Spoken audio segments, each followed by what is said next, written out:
So Bulk's modulus, you have to basically use this formula. Okay? This is your volumetric stress. This is volumetric strain. And we have a minus sign to ensure that our Bulk's modulus is positive. So in the homework question I'd given, I had said that firstly find the Bulk's modulus if fractional decrease in volume is 2%. If fractional decrease in volume is 2%. So in this case, this is a small change in volume. So when you have a small change in volume, you can use B is minus delta P upon delta V by V. Okay, this is what I mentioned in the previous class. When there's a small change in volume, you can use this. Now, fractional decrease in volume is 2%. So one thing you have to watch out for is don't substitute delta V by V as 2 by 100. Substitute it as minus 2 by 100. Because when something decreases, change is negative. Okay, when something decreases by 2 by 100, your change is minus 2 by 100. Yeah, so if your bank balance decreased by 100 rupees, your bank balance changed by minus 100 rupees. So delta V by V, you have to substitute that as minus. If it's decreasing, change is negative. If it's increasing, change is positive. So delta V by V dal diya 2 by 100 minus 2 by 100. And then from this, you just rearrange these terms. Okay, so the minus sign disappears. Minus sign disappears. Send 2 by 100 over there. So it becomes 2B by 100. And then you want PF to send PF over here and send bring B back over here. So with all of that, you'll get PF is equal to PI plus 2B by 100. You just rearrange the terms. In fact, don't cancel the minus. Minus PF ko udhar le lo. Plus PI idhar hi rakho. And minus 2B by 100 ko wahan se yahan leke aao. So PF becomes PI plus 2B by 100. Was this expected?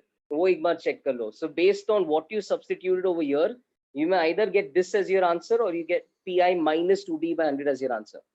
But you can quickly cross check. If volume is decreasing, you are expecting pressure to increase. So definitely we expect an answer greater than PI. And therefore this is correct. You will get this sign only if you substitute delta V by V as negative. Okay? So that was what you do when you have a 2% decrease. Now, if you remember in the previous class, I mentioned that when you have a large change, which is not practically true, but when you have a large change, what do?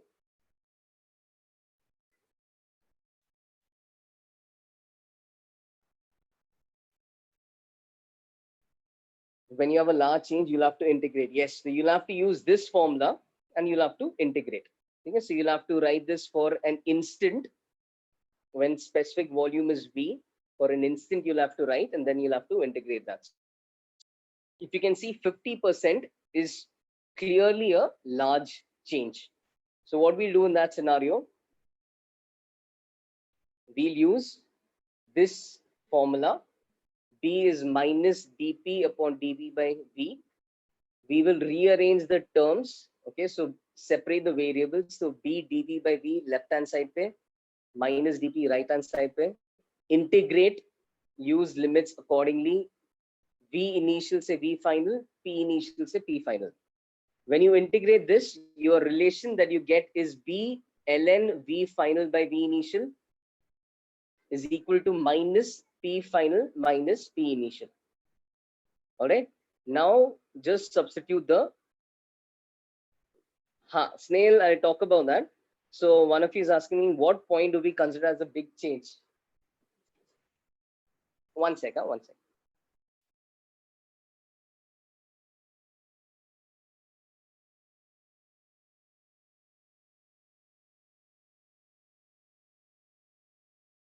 Yeah. So what do you consider as a big change? Now look at this. You have to substitute values over here. So think about it. Do you normally, if you have to substitute values over here, it will have to be a number jiska ln you know, or jiska ln you're given in the question. If you don't know the ln of that ratio, if you're not given the ln of that ratio in the question, And if you don't see ln in the options, then that's a hint key. You have to ignore this method. This method is going to involve ln. All right. So if you want to use this method, you will have to use ln. So that's your hint. So normally 50% stuff like that है ना, जिसका ratio या 25%, जहाँ पे v final by b initial 1/4 आएगा, ln4 फिर भी तुम निकाल सकते हो. So ln4 is 2 ln2. So it typically be stuff like that. जिसका ln निकाल सकते हैं, in that situation we'll use this result. They'll be in fact quite clear. It'll visibly look like a big change. Okay, so they'll not give 8% and then say they try to figure out bada hai ya chota hai. It'll visibly be a big change or a small change. Yahan pe now just put in the values. So v final is half of v initial, so that becomes b ln half, which is minus b ln 2, and then just copying the right hand side, the minus signs disappear. The minus signs disappear, and we get our answer as pf is pi plus b ln 2. Okay, one last time, ln क्यों आया? अच्छा, how is ln 0? Simple, एक log का property होता है, ln x by y is ln y by x raised to -1. That's a property of log, and then you bring the power over there. So ln x by y becomes minus ln y by x. ln half is minus ln 2. याद आ गया log का property? Yeah. Okay. Any other doubts in this page? ln कहाँ से आया? dv by v का integration is log to the base e. So ln v is the integration. Upper limit is vf, lower limit is vi. So I get ln vf minus ln vi, which can be directly written as ln vf upon vi. Again, using a log property over there. And just copy this.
Yeah.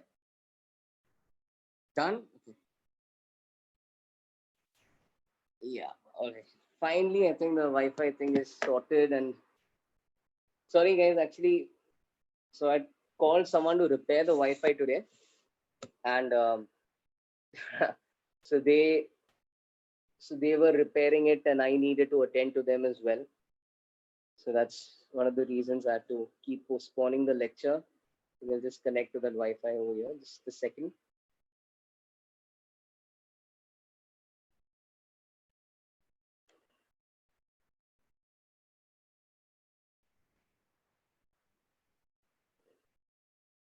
All right.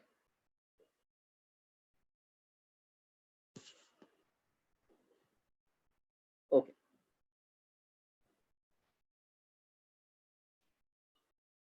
And my screen is, did it freeze?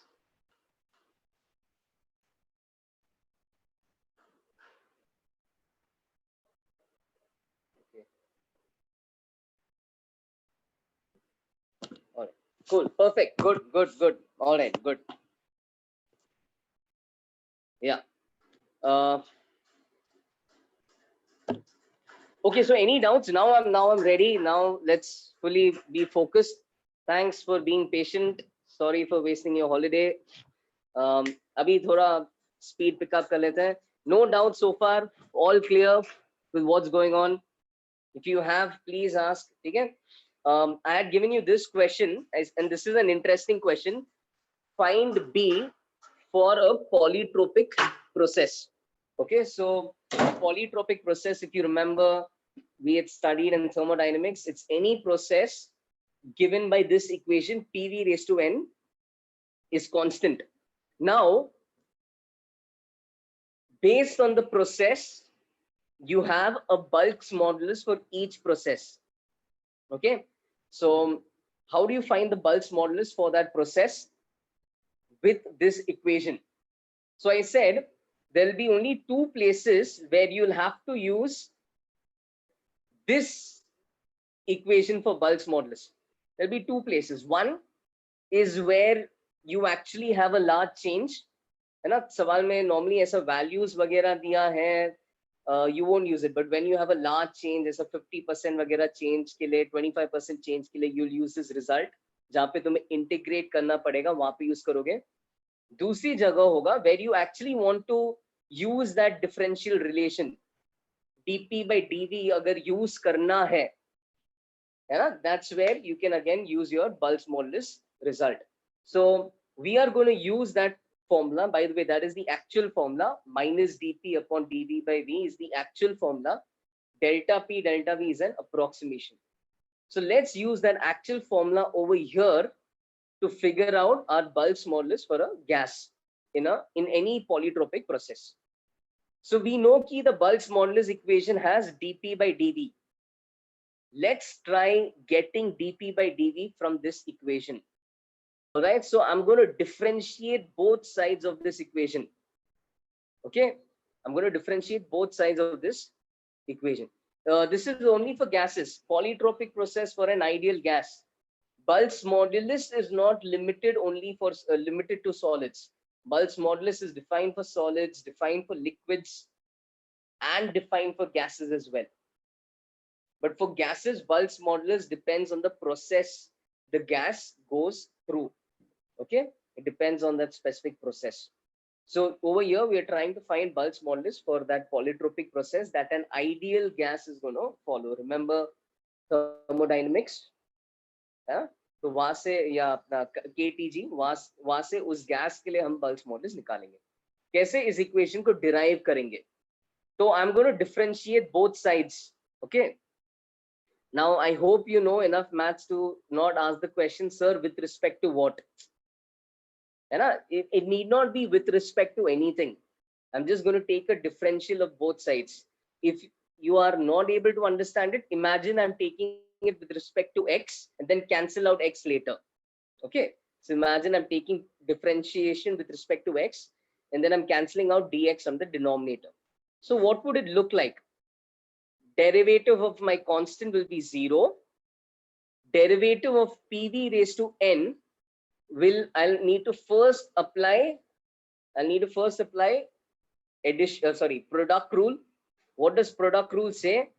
So it'll have to be derivative of P into V raised to n plus P into derivative of V raised to n. Okay, so derivative of P into V raised to n plus P into derivative of V raised to n. Derivative of P into V raised to n, ये सबको समझ में आ गया. But what have I done over here for the second term? So P into derivative of V raised to n. अब V raised to n का derivative तुम कैसे लोगे? So again, if you're not able to understand, yes, very nice, chain rule. And if you're not able to picture it without that dx in the denominator, just for namesake, write dx in the denominator. तो इसको कैसे differentiate करेंगे? Chain rule, we'll write n V raised to n minus 1 dv upon dx. Chain rule लगा दिया और वो dx वहां से गायब कर लो, dx वहां से गायब कर लो. तो derivative of v raised to n, therefore yes, derivative of v raised to n becomes n v raised to n minus 1 dv. That is what I've written, n v raised to n minus 1 dv, n v raised to n minus 1 dv. That's how I've differentiated this equation. Okay, you could differentiate it some other ways as well. You could write P in terms of V. You could write P is constant upon V raised to n. You could differentiate that and then you could substitute the constant. वहां से भी same result आएगा. I hope nobody has any problem with this so far. Yeah, differentiate किया है, product rule लगाया, chain rule लगाया, constant का derivative को 0 लिखा। अब यहाँ पे मैं दोनों साइड्स को ग्रेट दोनों साइड्स को v raised to n minus 1 dv से डिवाइड करूंगा। What I'm actually trying to do is I'm trying to create that bulk modulus वाला टर्म। तो bulk modulus वाले टर्म के लिए मुझे इधर नीचे dv चाहिए और ऊपर v चाहिए। कैसे लाऊं dv और v? तो मैं इधर जबरदस्ती इसको dv और v raised to n minus 1 से अगर डिवाइड करूंगा तो dv नीचे आ जाएगा और v raised to n minus 1 ऊपर नीचे कट के ऊपर v रह जाएगा। That's why I'm dividing it by this term. ठीक है, either way what I'm trying to actually create, I'm trying to create my bulk modulus वाला term. ठीक है, so dividing it by this, when I do that I will get dp by dv into v as one term, and यहाँ पे देखो क्या हो जाएगा, v raised to n minus 1 से डिवाइड करते वक्त ये टर्म गायब हो जाएगा, dv कटेगा, I'll be left with np, I'll be left with np. Okay, I'll be left with np. So I'll have dp by dv into v plus np is equal to 0. Plus np is equal to 0. Okay. If again, if you think you couldn't have thought of this step, then don't do this. Just rearrange the terms. dv को उधर ले लो, rearrange करके ये term निकाल दो, because ये term से तुम्हें bulk modulus मिलेगा। तो just rearrange the terms. v raised to n minus 1 कटेगा, rest just rearrange, you will get the same equation. Take this to that side because bulk modulus is negative of this. So np is minus dp by dv into v, and this term is our bulk modulus. यहाँ से we have proved कि bulk modulus is np. That's how you'll find bulk modulus for any process. Isothermal process is PV raised to 1 is constant. The bulk modulus for an isothermal process is simply your pressure. Okay, bulk modulus for an isotropic process is just pressure. What is bulk modulus for an adiabatic process? Gamma into pressure.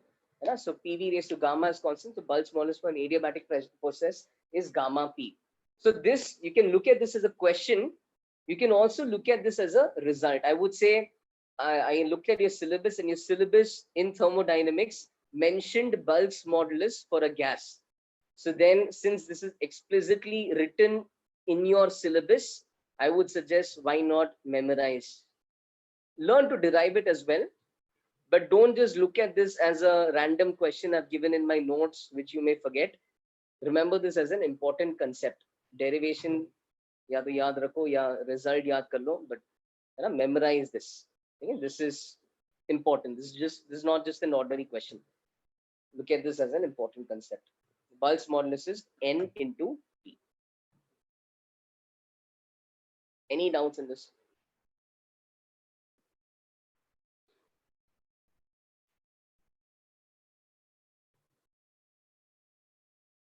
And if you think this process was a little complicated, just another way is write p as constant upon v raised to n, or directly dp by dv निकाल दो.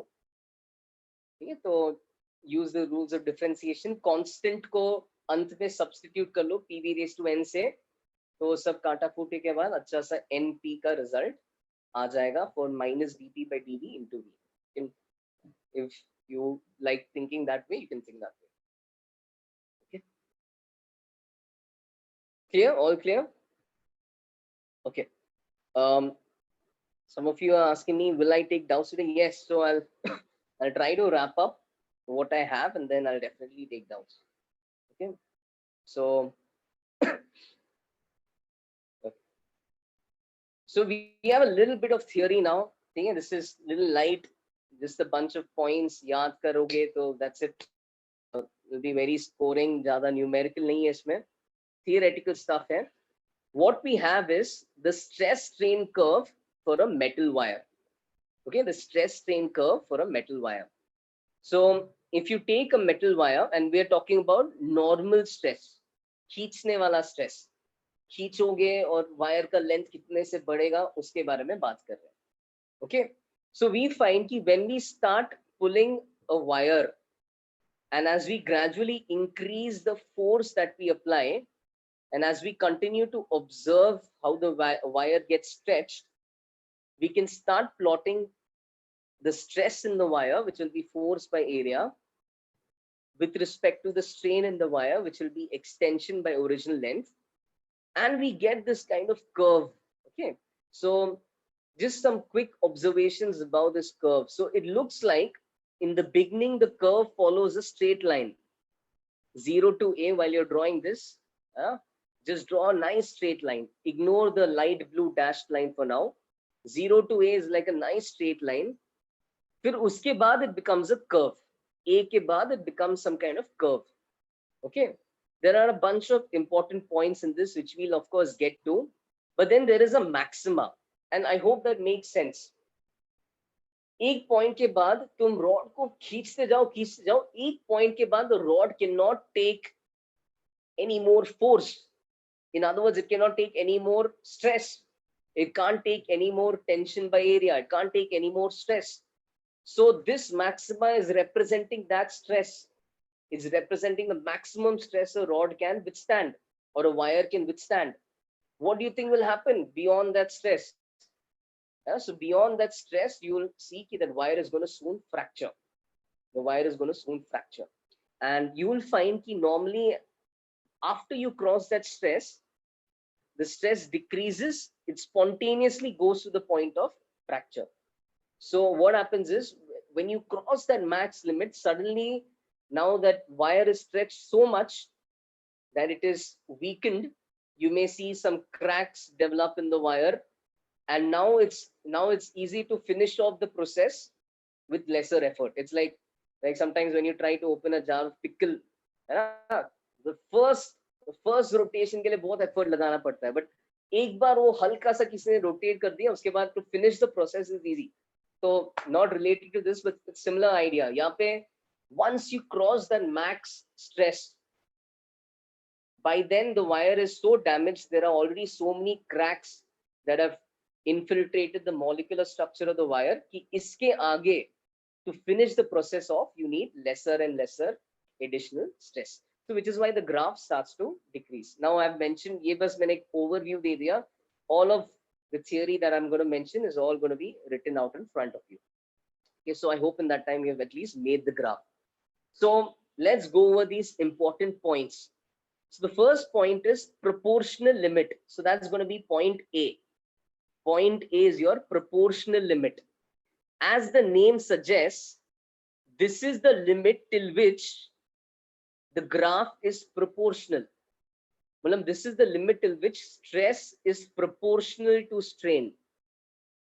The graph is a straight line up to this point.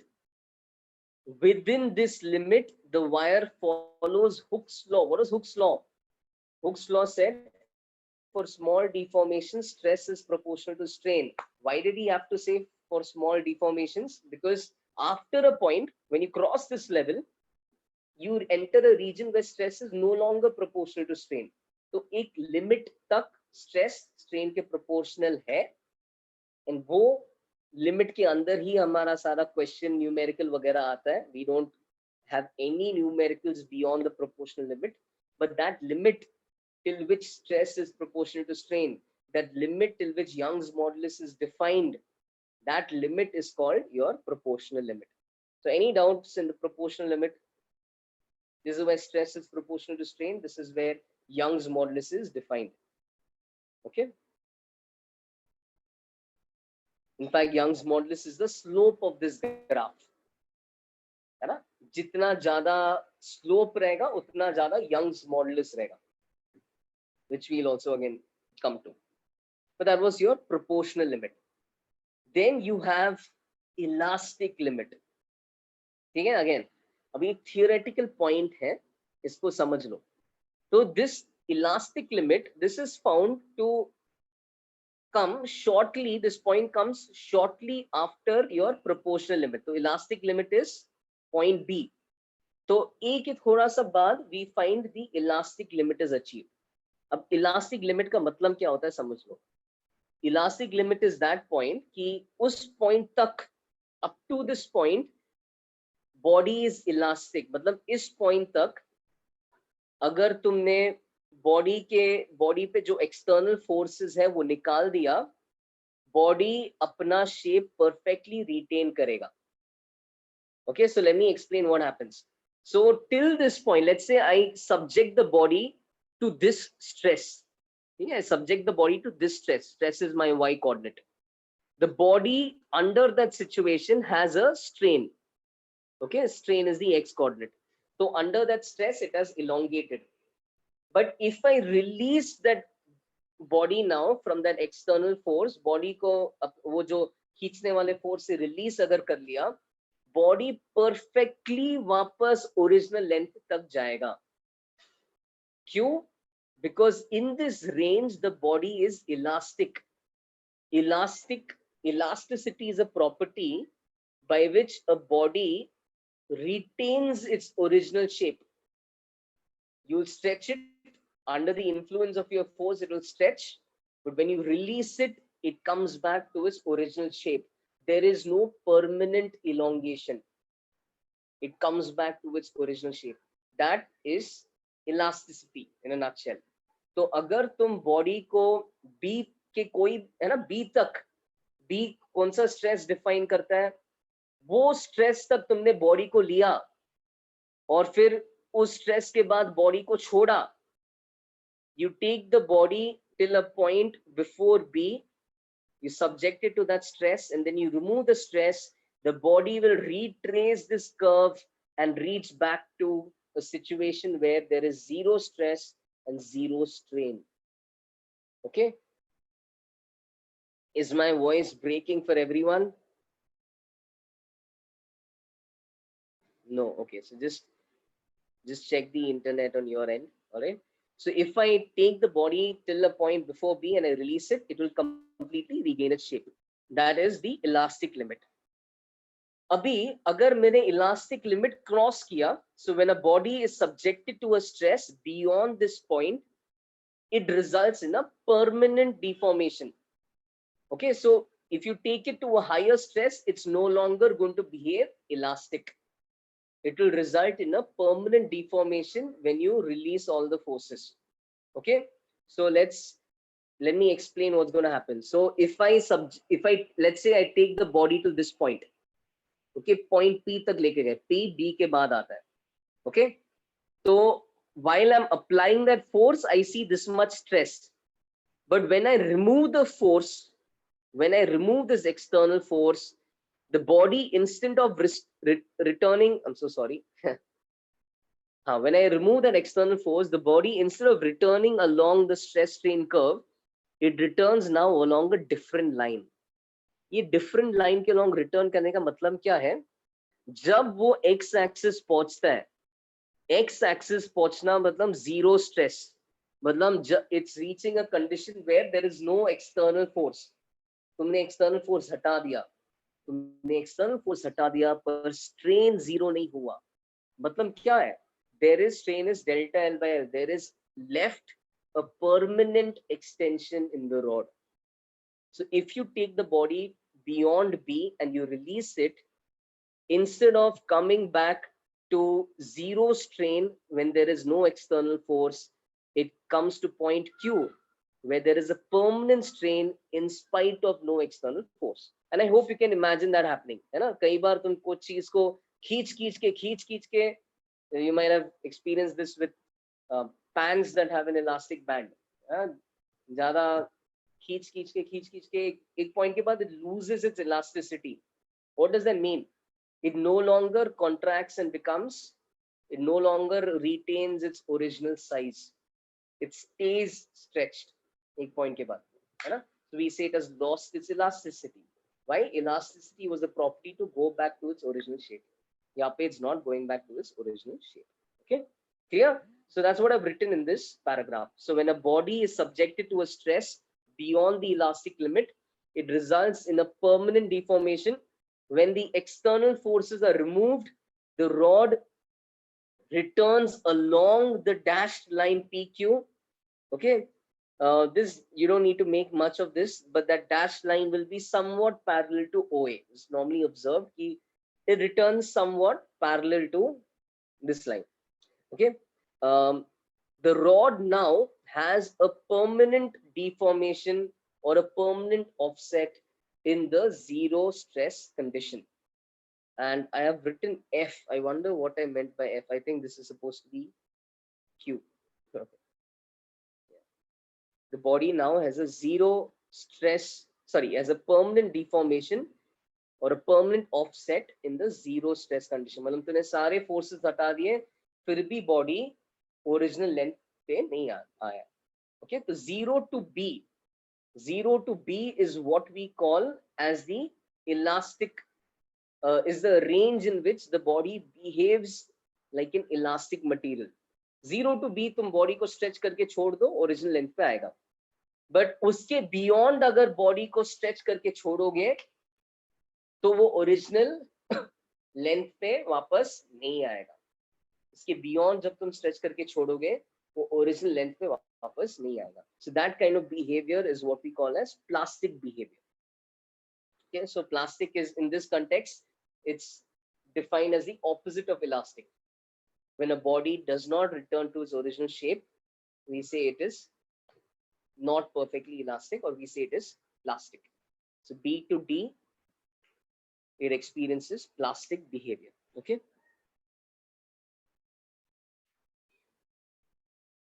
हाँ, so अच्छा, यश बोल रहा है कि when an object loses its elasticity, that's due to prolonged extension and not higher stress.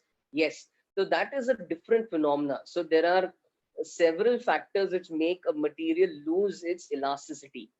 What you're talking about is repeated stretching, repeated stretching, repeated stretching. That's a concept called as fatigue. When you keep stretching an object, एक point के बाद, multiple cycles के बाद, it reaches a state of fatigue where the object may even fracture without crossing the ultimate, without crossing this maxima. When an object may have permanent deformation without crossing the maxima. But fatigue wala concept is not in our syllabus. That's something you will study in your engineering, in your, I think, second year of engineering. This cycle talks about, we are not talking about multiple cycles over here. We're just talking about a rod को लिया, उसको एक बार stretch किया और फिर release किया. तो ये वो behavior characterize कर रहा है. It's not talking about prolonged exposure or repeated cycles. एक बार stretch करके release करोगे है ना. So this is the kind of graph, or these are the kind of observations we come across. Okay. तो एक तो fatigue के कारण भी permanent stretch आता है, but तुम you take any shirt that you don't care too much about, don't blame me if you do this, but if you really stretch it, you put a really large stress, you will find that it will lose its elasticity and will just not return. So there is a factor of wearing it too much which makes it lose its elasticity, but there's also a maximum limit. उसके beyond अगर तुम shirt को खींचोगे वो बस वापस original shape, original size पे लौटेगा नहीं. And that is what we're talking about over here. If you cross B, you cross the elastic limit, it will not retain its original size. Okay, I talked a lot. I was hoping you guys were not staring at my screen, but you were writing in this while. So लिख के हो गया? I was talking, hoping you will. Okay, good.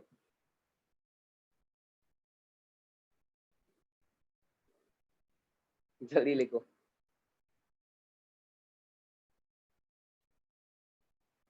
Yeah, you'll see a little different. In fact, this is just a general idea. You'll see different graphs in different places. The difference is irrelevant. Sometimes you'll even see two bumps. Okay, so practically speaking, for different materials, you'll see slightly different graphs. That difference is irrelevant. What is very important is just ultimately these 4 points, that there is a point till which it is till which it is proportional. There is a point till which it is elastic, and that elastic wala limit comes just after the proportional limit. There is some maximum stress. If you have two peaks, it will be the bigger one. Okay? And then there is a fracture point. You may see a slightly different graph in the NCRT, but the concept will be the same. Sometimes you have graphs with two peaks. It varies from material to material, but this is the overall idea.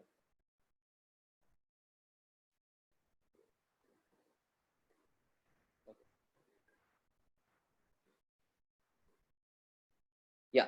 Next point, quickly, we'll talk about ultimate tensile stress. So this refers to point C in the graph. It's the same graph, so you need not worry about that. Same graph है, मैंने बस वापस copy paste किया है. So ultimate S refers to point C, refers to this maxima. As the name suggests, this is the ultimate stress. Tensile मतलब खींचने वाला. This is the ultimate stress the rod can withstand. This is the maximum stress the rod can withstand. After point C, the rod spontaneously heads towards fracture point D. तुम अगर ये limit cross करोगे, इसके आगे rod खींच खींच के टूटेगा. Yeah, spontaneously heads towards fracture point D. I'll just use small d. Come on. And then it fractures at a smaller stress. So after you cross this, it spontaneously heads towards the fracture point if you continue applying a stress. And you'll find key to continue and finish off the process, you will need lesser and lesser stress. Because by the time you cross this, you have created so many cracks in the material, so many fault lines कि इसके आगे बस अब कम effort में the object will continue to crack, and finally it will fracture or break off at some point or the other. Okay, so ahead of this you need lesser stress to break off the object. Once this point is this is why we see the required stress decrease after point C. This is why we see the required stress decrease after point C. Okay, so that's it. Ultimate कुछ in fact if you see HCV का एक question था, अब ultimate tensile stress का actually question कैसे आता है, बहुत ही straight forward होता है. They'll maybe they'll ऐसा you can see an object hanging. Okay, इस object का ultimate tensile stress दे देंगे. Let's say they'll say ultimate tensile stress for that object, for this wire is X. और फिर बोलेंगे कि ये इस चीज का मास कितना हो सकता है, what is the max load the wire can carry. Simple सी बात है ना. अगर अल्टीमेट टेंसाइल स्ट्रेस x है, then x is tension by area. So then the max tension the body can withstand is area into ultimate tensile stress. The max tension the body can withstand is area into ultimate tensile stress. So whenever they give you ultimate tensile stress, they are indirectly giving you maximum tension. And then based on maximum tension, based on the situation, you can find acha, इस case में tension is equal to the weight. So यहाँ से मिल जाएगा maximum weight that a body can that wire can carry. Okay, तो ultimate tensile stress कभी भी कोई भी सवाल में दिख गया, please associate that with max tension. Stress will be tension by area. So ultimate tensile stress is max tension upon area. Okay. So HCV, I think question number 3 has that concept. Just has that term max stress, which is quite self-explanatory. इससे ज़्यादा stress body can't withstand. D is our fracture point. Nothing more to say about it. That's where the body breaks. Okay, it's the then D is a fracture point. Then you have a bunch of important terms, and it's very important to know what these terms mean. Okay, so we have terms like strength of a wire and toughness of a wire. Now in English, that may sound to you as synonyms. Okay, but in material science, you need to understand that strength and toughness, they are two different terms. And please remember this definition that I'm going to give you. In fact, all these points that I'm going to mention, remember what strength deals with, what toughness deals with. You remember that, you can easily score marks in any question related to this concept. So strength ka definition dekh lo. It is the ability to withstand stress before fracturing. That is strength. कितना tolerate कर सकता है. It's the ability to withstand stress before fracturing. So strength increases with increasing ultimate tensile stress. Period. जितना ऊपर ये maxima होगा उतना ज्यादा स्ट्रॉन्ग वो मटेरियल होगा. The strength is directly proportional to or directly related with ultimate tensile stress. कितना object tolerate कर सकता है before it breaks. कितना स्ट्रेस टॉलरेट कर सकता है before it breaks. That is the strength of the object. Okay. Toughness क्या होता है? Okay. So just remember this now. ज़्यादा डेप्थ में जाने का जरूरत नहीं है. Toughness, it is the ability of a substance to absorb energy till it fractures. Is the ability of a substance to absorb energy till it fractures. Okay, so you can look at toughness more as, I mean, stamina in that sense. कितना energy है, कितना energy absorb कर सकता है before it fractures. It increases with increase in area under the graph. तो उतना याद करना है कि toughness relates to area. जिसका area बड़ा दिखेगा वो ज्यादा tough है. जिसका एरिया बड़ा दिखेगा वो ज्यादा टफ है.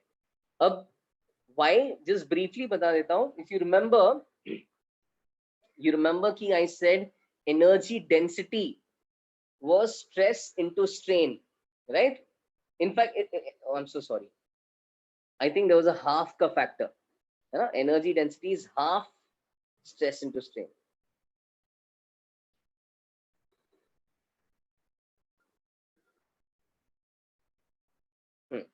ठीक है, एक मिनट. Fracture means it breaks. Yes, fracture means breaks. Fracture मतलब टूटना. फ्रैक्चर मतलब टूटना.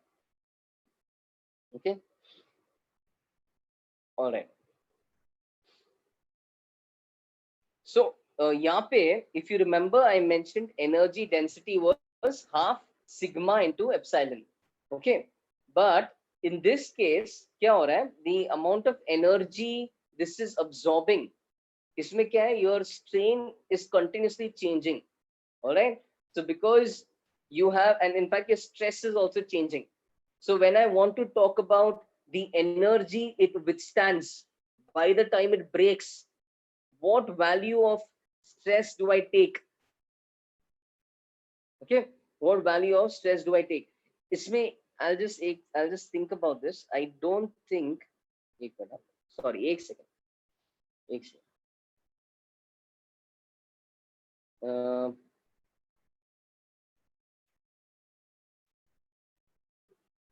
Just give me a minute.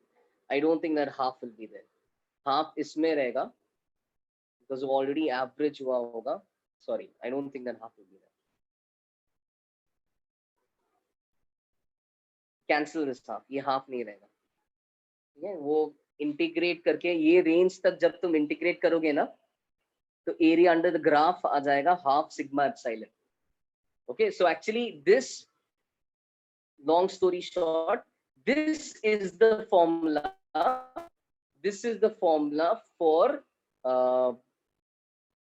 energy density, integral sigma d epsilon. मतलब energy density is area under the sigma epsilon graph. Energy density is area under the sigma epsilon graph. This will give you the energy. You can use this to get the energy density at any, sorry, you can use this to get the energy density at any point. अब हम लोग हमने जो पहले formula देखा था, that was within the Hooke's law region. So that was within this region. That's why we had a half का term over there. तो यहाँ पे स्ट्रेस सिग्मा था, यहाँ पे लेट्स से स्ट्रेन एप्सिलॉन था. Area under the graph was energy density. What will be the area of this graph? Straight line है, this is definitely a triangle. Area आ जाएगा triangle का half stress into strain, है ना? तो Hooke's law के लिए जहाँ पे Hooke's law valid है, our entire numericals is only applicable for Hooke's law. जहाँ पे Hooke's law valid है, ऐसा result देखा था, half stress into strain. But what is the actual formula? What is the formula that is valid even beyond Hooke's law? That actually comes from integral sigma d epsilon. Okay? And it's in a way related to integral f ds. So integral sigma d epsilon. Just remember ki area under. Now, nobody will ask you to calculate the area of this weird shape. It's more of a theoretical thing, है ना? Eyeball करके तुम दिखोगे, अच्छा इसका area कम दिख रहा है, उसका एरिया ज्यादा दिख रहा है. जिसका एरिया ज्यादा दिखता है वो ज्यादा टफ है. Okay, that's the moral of the story. Toughness relates with energy, energy relates with area. जिसका एरिया ज्यादा है वो ज्यादा टफ है. Strength relates with the maxima. Strength is directly related to ultimate tensile stress. जिसका strength ज्यादा है वो ज्यादा, जिसका UTS ज्यादा है वो ज्यादा strong है. Okay, याद रहेगा. One of you is asking me, sir, how to calculate ultimate tensile stress? You don't have to calculate. These are calculated experimentally. These are calculated experimentally. Depends on the material. You can't calculate it. You'll be given ultimate tensile stress. Now, given the ultimate tensile stress of two objects, you should be able to tell which object is stronger. Given the stress strain curve of two objects, you should be able to tell which object is tougher. जिसका area ज्यादा है वो ज्यादा tough है. Clear? Sorted. I hope I didn't confuse anyone when I put that 2 over there. I was wrong. यहाँ पे 2 नहीं रहेगा. यही फॉर्मूला से एरिया निकालने जाओगे तो ट्राइंगल के एरिया के हिसाब से हाफ सिग्मा एप्सिलॉन आएगा when you are trying to find energy density within the proportional limit. मतलब Hooke's law के अंदर when you try to find energy density, you'll get half sigma epsilon, half stress into strain. General result ये वाला area under the graph. Clear है क्या? Anyone still confused? Any doubts? Please get this sorted. Okay, this is again just a theoretical aspect. I'll repeat, you don't have to actually measure and calculate the area. It's going to be a theoretical aspect. You'll just be asked which object is tougher. Okay. Yeah. Done with this page.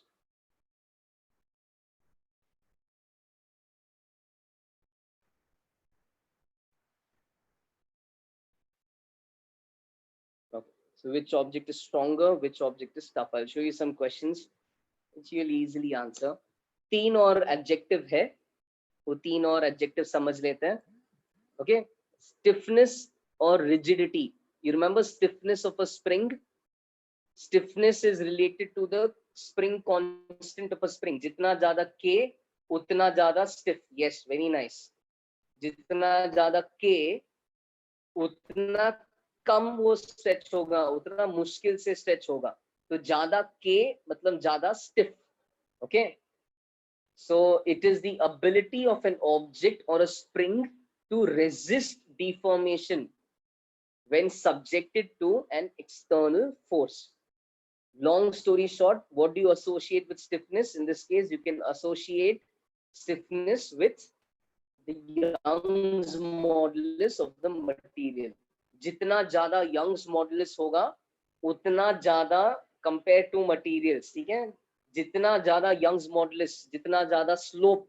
Young's modulus is the slope of the stress strain curve. Okay? तो जितना ज़्यादा Young's modulus, उतना force लगाना पड़ेगा for the same extension, उतना stress लगाना पड़ेगा for the same strain. Okay, so stiffness increases with Young's modulus. Young's modulus कम है तो आसानी से स्ट्रेच कर सकते हैं. Young's modulus ज्यादा है तो मुश्किल से स्ट्रेच होगा. Okay, so stiffness increases with the slope of the graph while logical. So that's another adjective to remember. The next one is ductility. You might remember ductility, school में पढ़ाया होगा.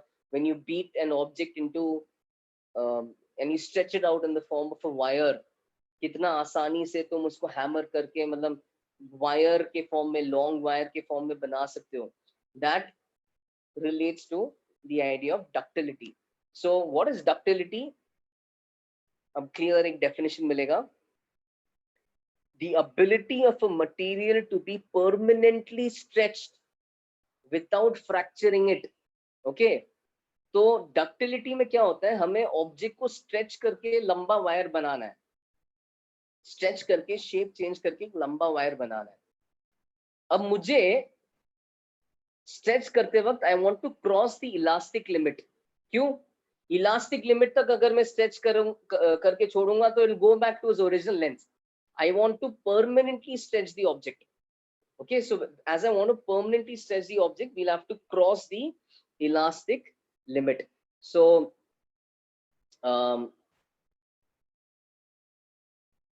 yeah, so the ability to permanently stretch it without fracturing. So it depends on the distance between B and D. अब B and D के बीच में जितना distance है उतना ज़्यादा ductile है. Okay, it increases with increase in horizontal separation between the elastic limit and the fracture point. मतलब it increases with difference in strain, difference in the x coordinates at points B and D. Okay, logical बात है. If my object, as soon as it crosses the proportional limit, it breaks, then it's not very ductile. Proportional limit cross करना पड़ेगा तभी ही permanent deformation आएगा. And जितना तुम proportional limit cross करके stretch करते जा सकते हो उतना अच्छा है तुम्हारे लिए, उतना डक्टाइल है object. Okay, how much you can after crossing the proportional, after crossing the elastic limit, after crossing the elastic limit, kitna time you have, kitna distance you can go before you fracture. That is ductility. The ductility, simple सी बात, जिस curve के लिए ये distance ज्यादा दिखता है वो ज्यादा डक्टाइल है, और उसका ऑपोजिट होगा brittleness. Brittleness is the opposite of ductility. It increases with decrease in horizontal separation between elastic limit and fracture point. So if the fracture point comes shortly after the elastic limit, it's brittle. You can't stretch it much. You can't produce a lot of permanent deformation. It breaks. Right after it stops being elastic, it breaks. But if there's a lot of gap between the proportional limit and the fracture point, that means you can stretch it by a lot before it actually breaks. Okay, so those are 5 terms: strength, toughness, stiffness, ductility, and ductility का opposite brittleness, which you of course need to remember, because you will get simple theoretical questions like I'll show you on the next page, and those who know what those terms mean will score, those who have no idea will not score. Okay, so please remember this. Let me know if you're done with this page.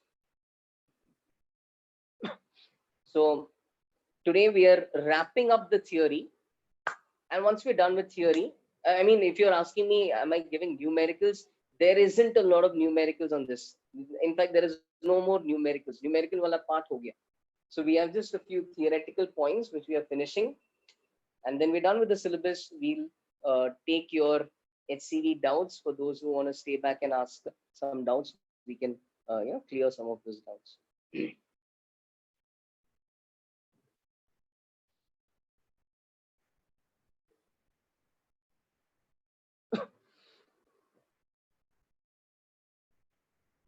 Yes, next class onwards we'll have SHM.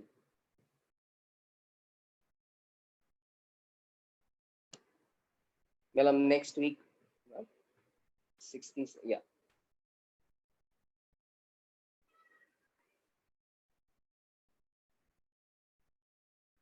Okay.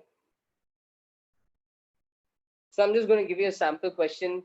I'm going to ask you which is stronger. ये दो curve दिया है मैंने, stress strain curve दिया है.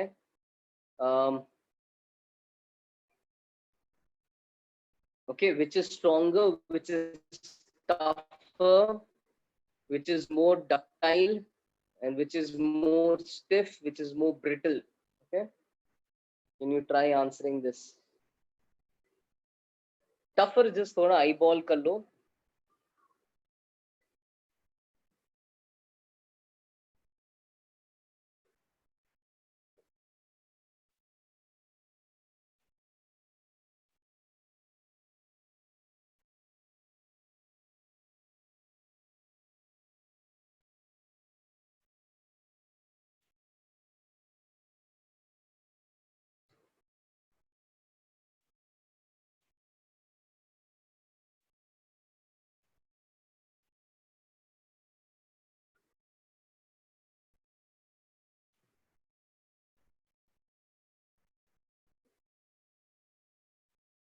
Simple सबसे होना चाहिए.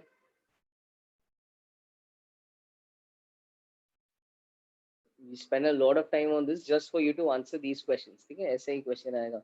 दो एक दो ग्राफ बनाएंगे. They'll ask you which is stronger, tougher, more ductile, more stiff, more brittle.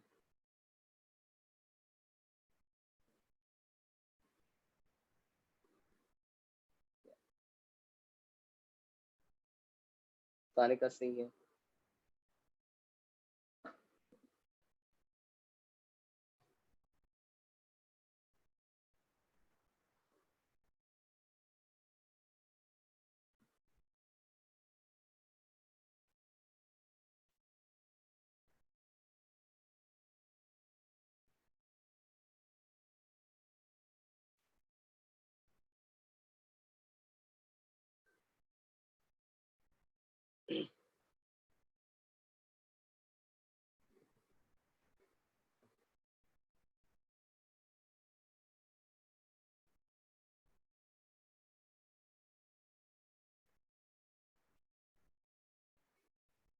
Yeah, let me know if you're done thinking.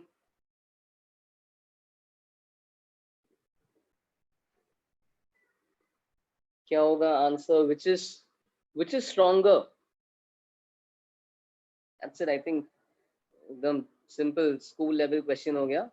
But of course, you need to know that stronger and tougher are two different terms, two different parameters. So which is stronger? जिसका ultimate tensile stress ज्यादा है, जो ज्यादा force withstand कर सकता है, या ज्यादा stress, to be more accurate, withstand कर सकता है. So who is stronger? Yeah, A is stronger. Who's tougher? थोड़ा सा आई बॉल करना पड़ेगा. But what is the concept you look for? Who has more area, right? So which of the two has greater area? Looks quite, I think it's quite clear ki B, try putting the shape over there, I think it'll still fit, and B will have more area. So B definitely looks like it has more area. So B is tougher. Maybe exam mein or clear hoga. Sometimes we'll have to eyeball. So B is tougher. Which is more ductile? So ductility has to do with the distance between the fracture point and the elastic limit. Okay, now you can see the fracture point clearly.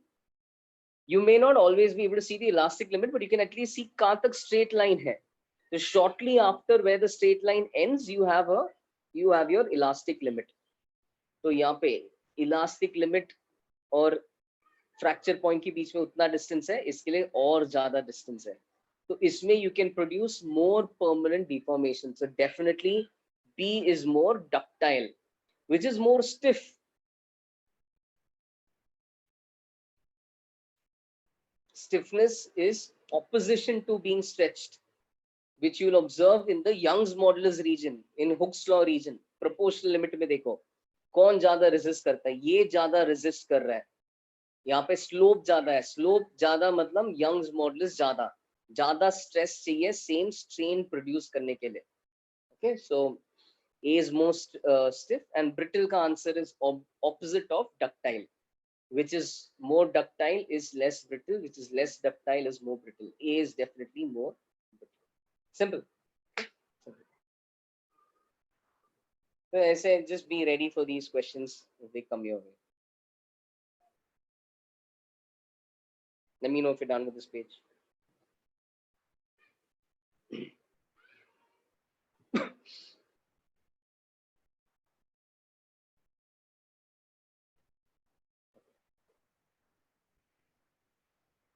What about this? Yeah, so sometimes you see कि ये जो stress strain curve होता है, some materials के लिए you see a double bump. Okay, you need not investigate अरे 2 बार bump क्यों हो रहा है. But given this scenario, can you now think and answer which is stronger? Extend whatever I've taught you and answer which is stronger, which is tougher, which is more ductile, more stiff, more brittle.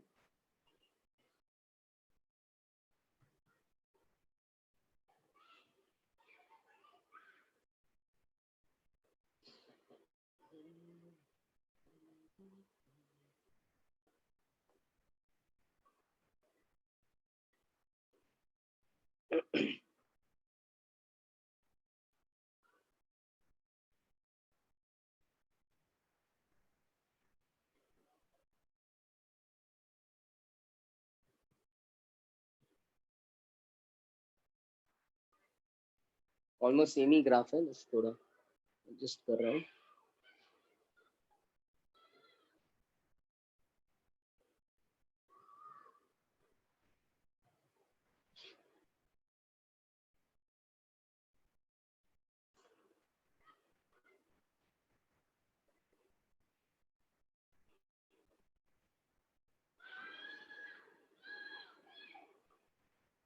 Yes, Shivank, you think of the definition of strength and then see which one you'll have to pick.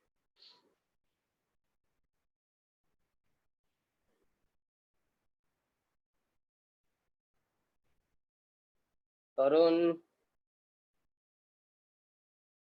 not really. Check your answer again. Yes, Ayush, yes.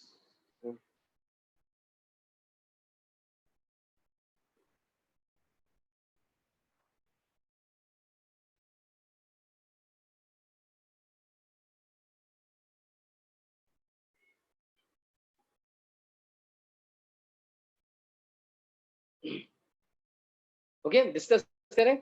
So strength, I was just trying to make it more obvious कि B का maxima इसके maxima के ऊपर है. But think of strength. Strength is the amount you can withstand before you break. So if you really need to break A, this is not the stress you have to worry about. This is the stress you have to worry about, right? What is the max stress? What becomes the ultimate tensile stress for A? So if you have two bumps, it's the bigger bump, which will the bigger maxima, the global maxima, which will give you the ultimate tensile stress. So A definitely can tolerate more stress unless I cross that stress. I'm never gonna, really break A. So A can tolerate more stress. A has a higher limit to be crossed. So definitely A is stronger. Which is more tougher? I think it's very clear from the graph. किसका area ज़्यादा है? B के लिए इतना extra area है, पर A के लिए इतना extra area. So I think it's quite clear कि A has more area than B. So A is tougher. More ductile. Where you see the straight line end, उसी के बगल में proportional limit होगा. तो B का proportional limit और fracture point के बीच में distance इतना है. A का fracture point और proportional limit के बीच में distance इतना है. तो A is therefore more ductile, more stretchable. Ductile का opposite brittle. तो B is more brittle. B और जल्दी टूटेगा. More stiff.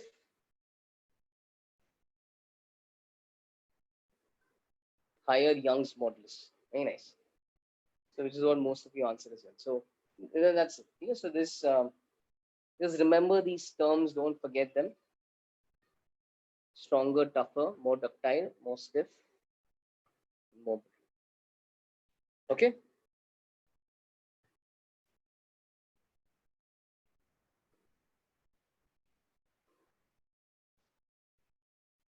One last point to teach, and this was something which would have come up in thermal expansion had we done thermal expansion after this chapter.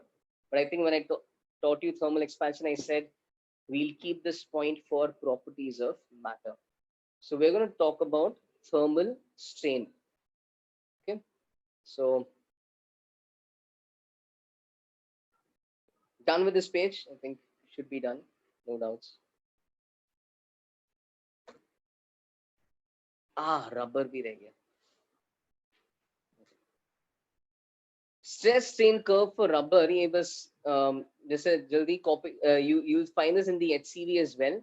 You don't need to break your head over it, but इतना बता देता हूँ कि just make this kind of graph.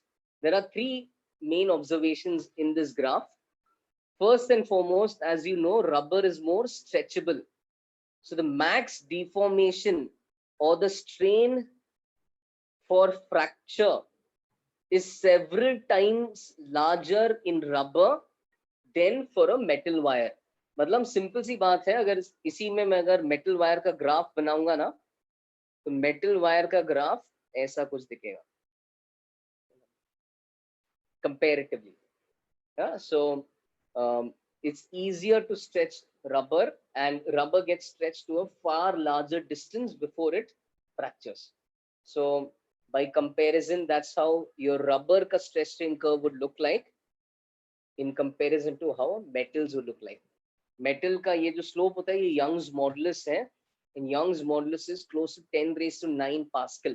So it's actually a very steep slope, and it's comparatively less steep for rubber. You might have never been able to actually visibly stretch with your own hands a metallic rod, but I think visibly with your own hands you can stretch some rubber-like material. So definitely you expect it to be less stiff, easier to stretch, get stretched to a longer distance. Point one makes absolute sense. Point two में एक observation, this is an observation, you can't do much with it. Actually, Hooke's law is not valid for rubber. Nowhere is stress proportional to strain.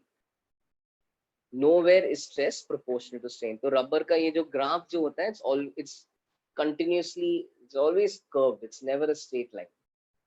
Okay, so nowhere is proportional to strain. This is just an observation to remember.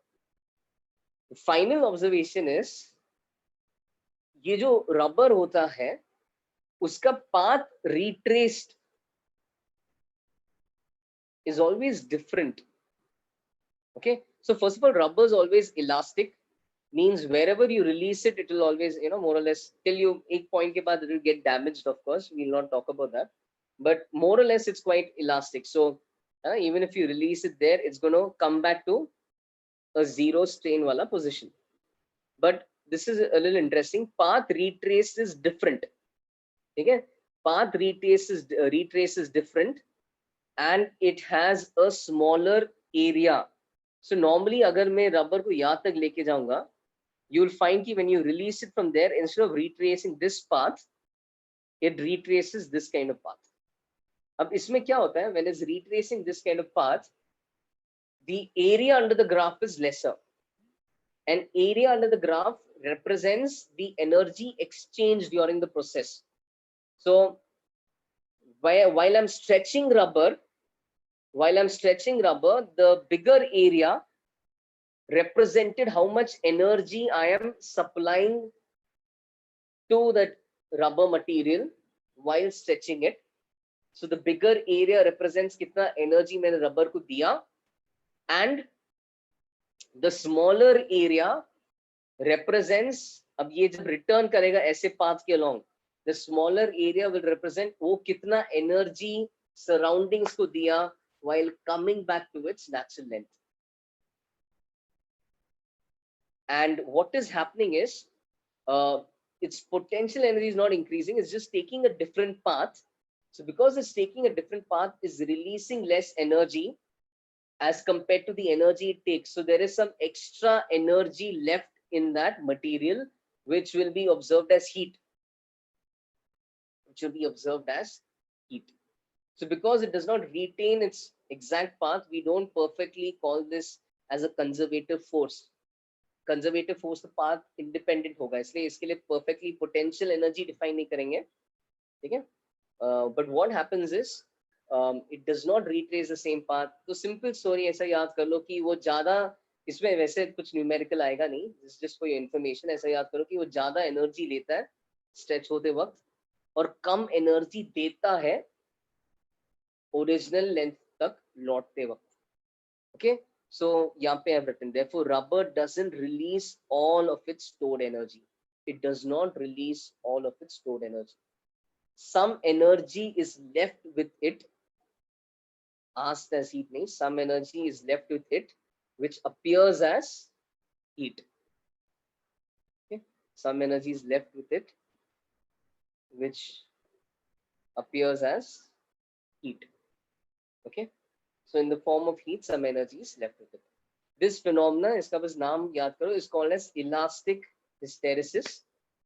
You need not break your head over it. It's just called as elastic hysteresis, and this is applied in, you find this phenomenon in shock absorbers. So if you've ever played tennis and you use a decent racket, you might see ki sometimes the strings of your tennis racket have the small piece of rubber over 2-3 of the strings. Now what that piece of rubber does is, when the tennis ball collides with the racket, the tennis ball imparts a lot of energy to the racket. The racket being a rigid body, or being Hooke's law, it's going to pass on. By the time the racket returns to its original shape, वो थोड़ा momentarily deform होता है, but by the time it returns to its original shape, it passes on that same energy. जितना उसको energy ball से मिला, उतना energy वो तुम्हारे wrist को देगा. So your wrist will experience a sudden shock if you don't have that piece of rubber in your racket. If you have a piece of rubber, what will the rubber do?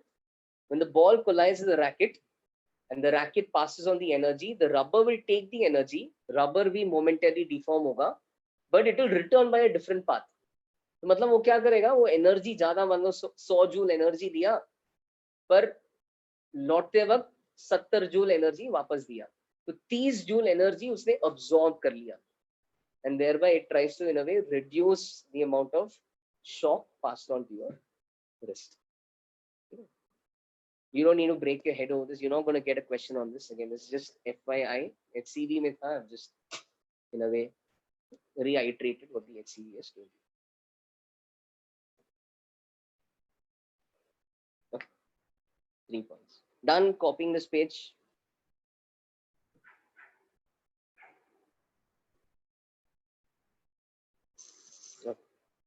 Okay, जल्दी कर लो.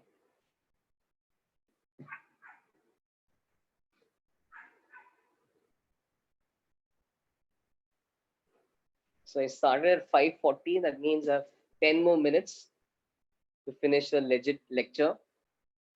In that much time, I'll finish the idea of thermal strain. And then, I mean, if you guys still have, if you wanna, then those who wanna leave can leave, and those who wanna ask your homework doubts can. So thermal strain tak ek baar, let's just wrap that up. Okay. Simple sa idea hai. It's only if you try reading on your own from some book, you'll get confused. So I'll, in a way, bring some clarity.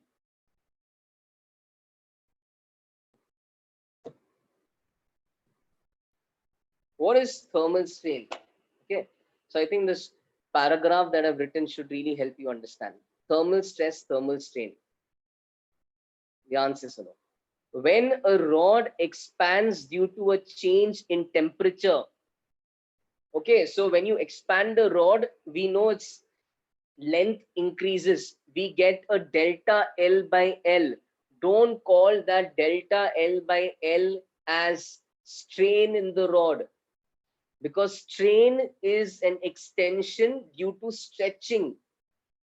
खींचने के कारण जब rod का length natural length से बढ़ता है, उसको एक तब स्ट्रेन डिफाइन होता है. ठीक है. When a rod expands due to a change in temperature, please picture it this way. Picture that its natural length increases. Rod का नेचुरल लेंथ ही बड़ा हो गया at a higher temperature, or its natural length only changes at a different temperature. वैसा picture करो, natural length change होता है. It is not in a state of strain. Okay, the rod is not in a state of strain. However, कई बार ऐसा होता है कि you often place an object which can expand easily. Let's say, for instance, iron. You place an object um, between two rigid supports. मान लो you place a rod between two walls, and let's say the walls don't separate, but the rod expands on heating. So when you place an object between two rigid supports and then you heat the object, what happens is that object's natural length increases. Its natural length increases, but the object is not allowed to expand because it's between these two rigid supports. So it's not increasing, but it's not allowed to expand. So therefore, the rod is now shorter than it should be. The rod is shorter than it should be. So the rod is therefore in a state of compressive strain. Did you get the concept?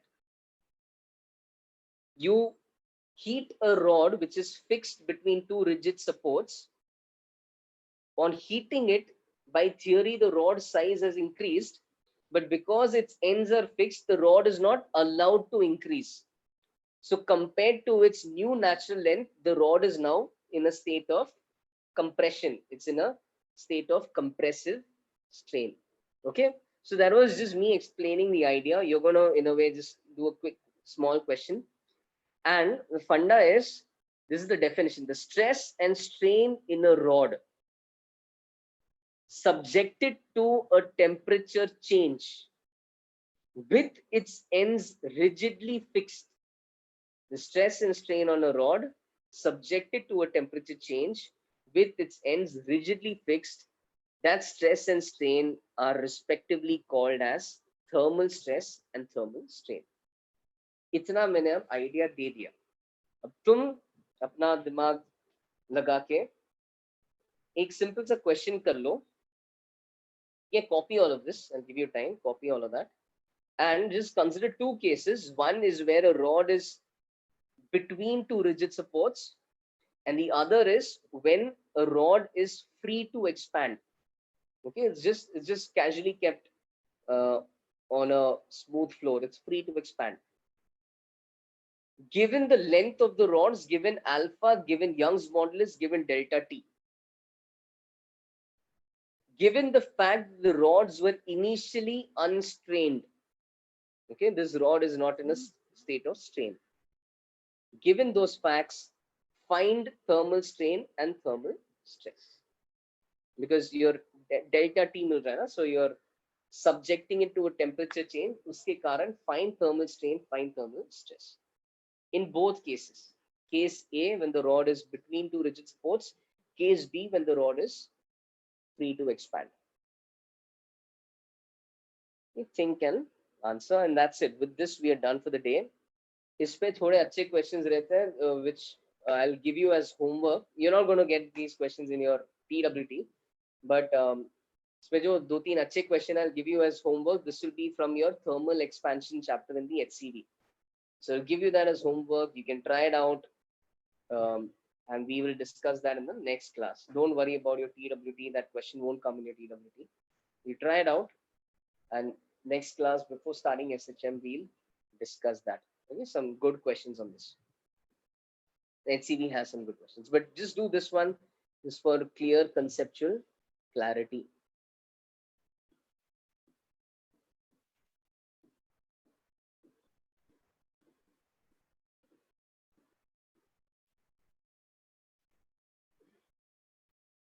Let's see if we get it exactly right.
Sorry Ayush, थोड़ा गलत है, थोड़ा गलत है, cross check again.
Okay,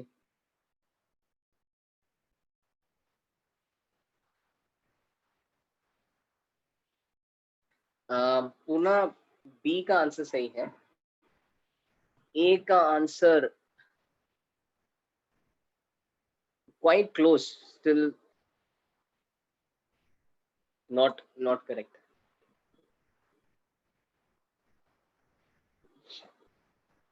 but एक minute, हाँ,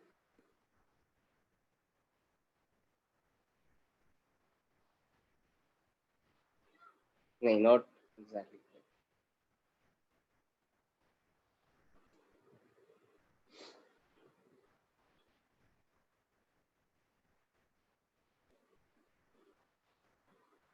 okay, let's discuss this. देखें,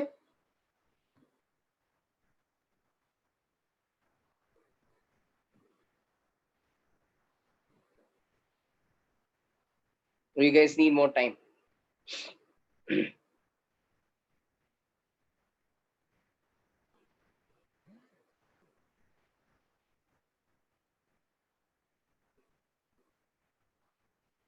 Yes, Ayush, almost. Only thing एक sign का, एक convention का, convention के कारण minus sign is missing, but still okay, that's fine.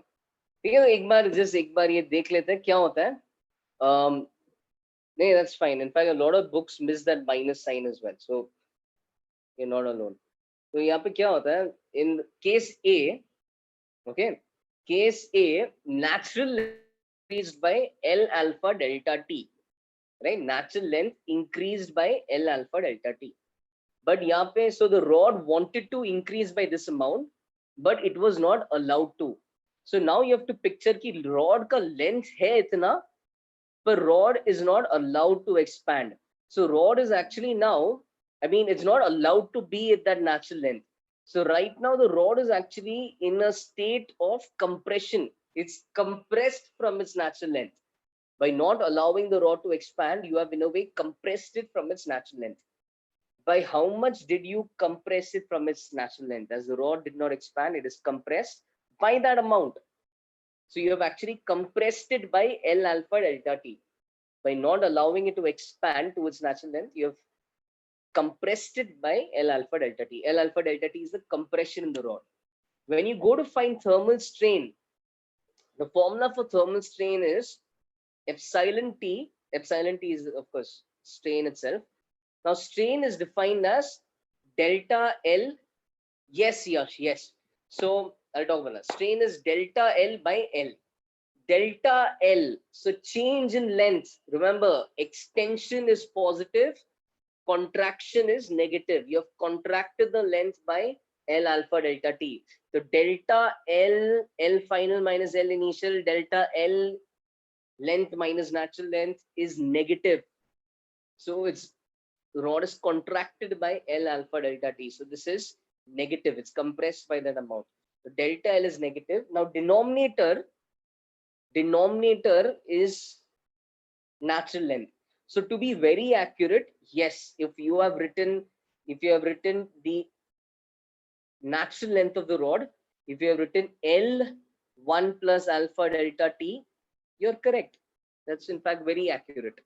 This is technically thermal strain. You can write it as L1. In fact, I'll write it that way. You can write it as L1 plus alpha delta T. Fair enough. But इसमें क्या है? If you remember, we used to say कि alpha बहुत छोटा होगा.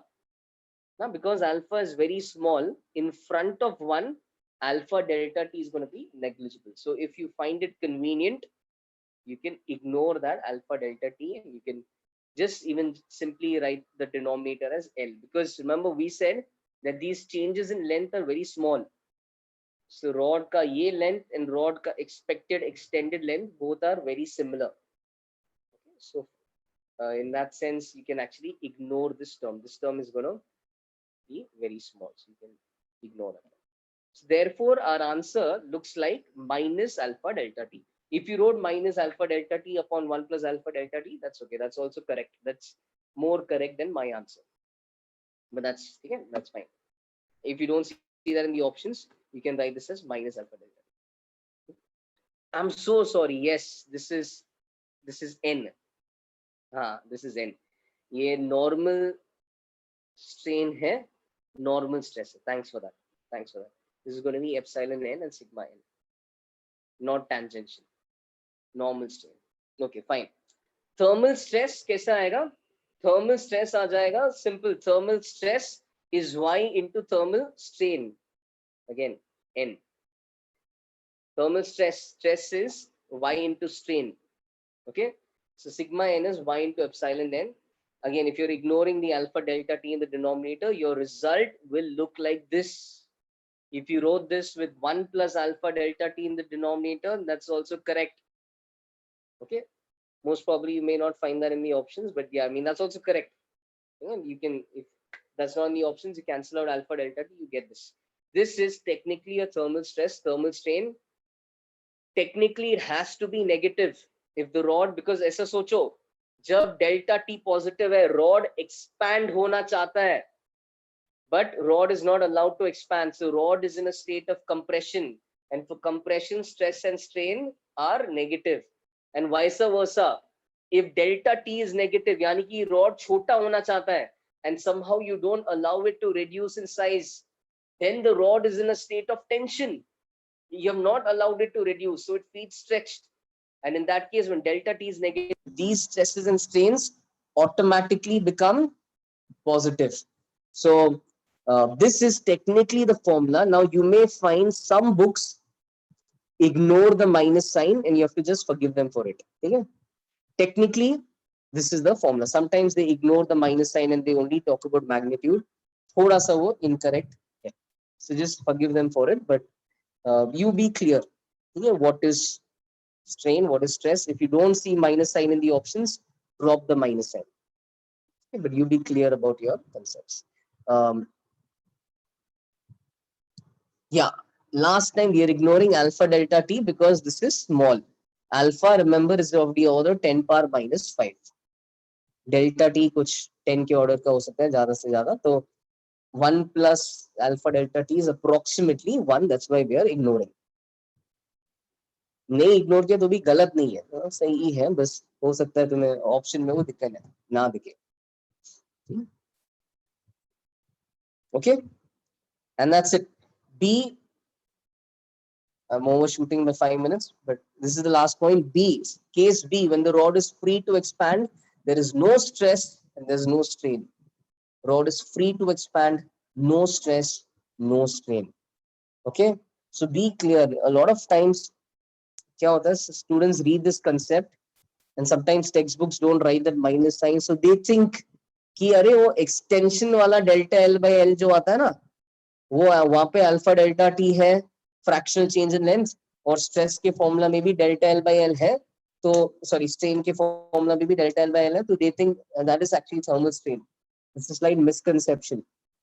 Extension एक अलग फंडा है, थर्मल एक्सपेंशन अलग फंडा है, जिसके कारण नेचुरल लेंथ बढ़ रहा है. Rod was not allowed to expand, इसलिए स्ट्रेन आ रहा है.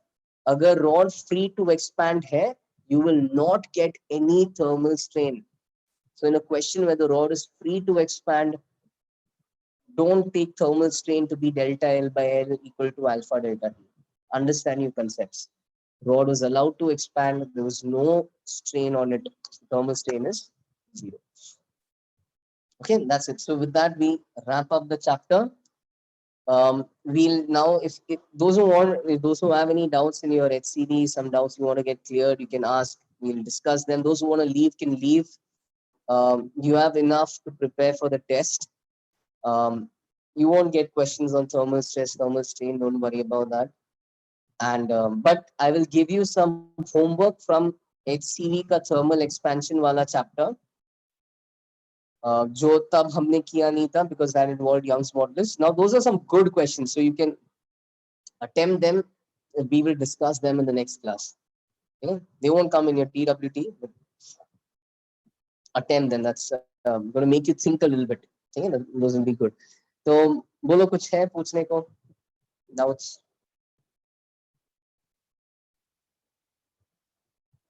And again, thanks for being patient while I set up my Wi-Fi. I didn't really expect the guy to take so much time. He's working at it from 2. But yeah. Finally, I have 100 Mbps net speed.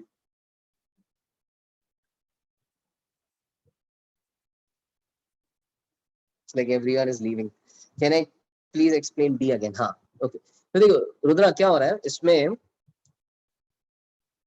जब हम एक free to expand मतलब ऐसा एक ordinary rod को heat करेंगे, तो ordinary rod heat होके वो एक नया नेचुरल लेंथ अटेन करता है.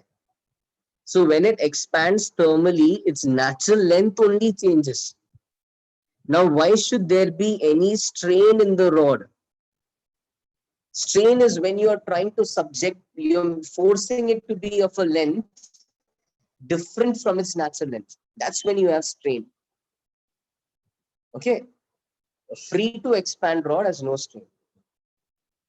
So people sometimes don't get this concept because they just see delta L by L in strain, and they see delta L by L in fractional change in length, thermal expansion ka, and they see alpha delta T because some textbooks miss that minus sign. So they think same formula hai, but they are actually very different. Expand हो रहा है, natural length change हो रहा है thermal expansion के कारण.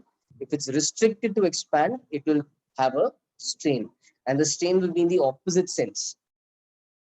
It will be like a contractive strain. If the rod wanted to expand, you didn't allow it to expand, you will have a compressive strain, so you will get a minus sign over there.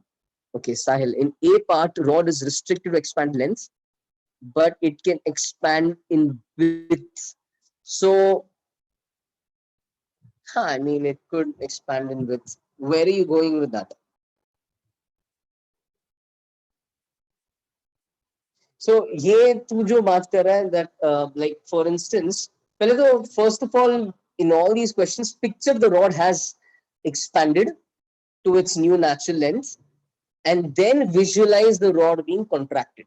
Okay, so now you're saying कि अब ये rod का ये नया natural length है, अब इस rod को हमने contract किया, और तू बोल रहा है कि contract करते वक्त इसका width change होगा. That's a correct notion.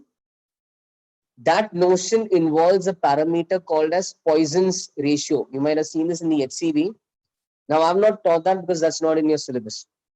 But it's just to tell you a little bit about that. That relates change in length to change in area.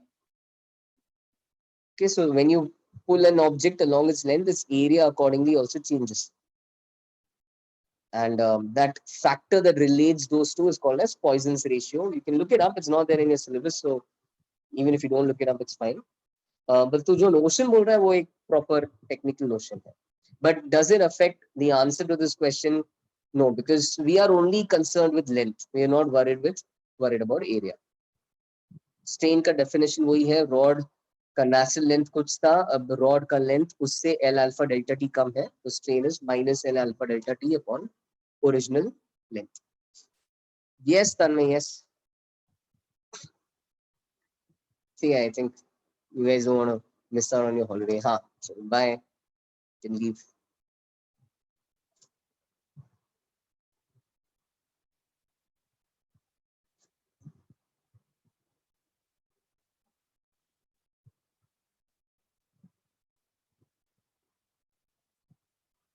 Anyone else, any other doubts in this chapter? है तो पूछ लो.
Guys, the chapter's over. Arpit, chapter's over.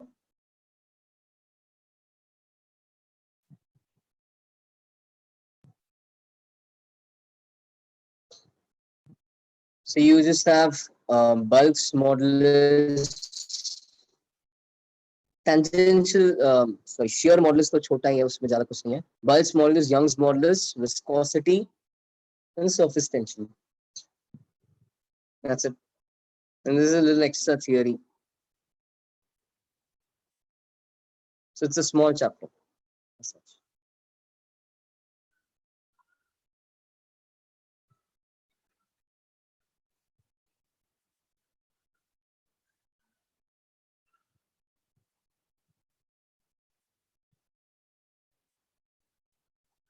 Okay, bye.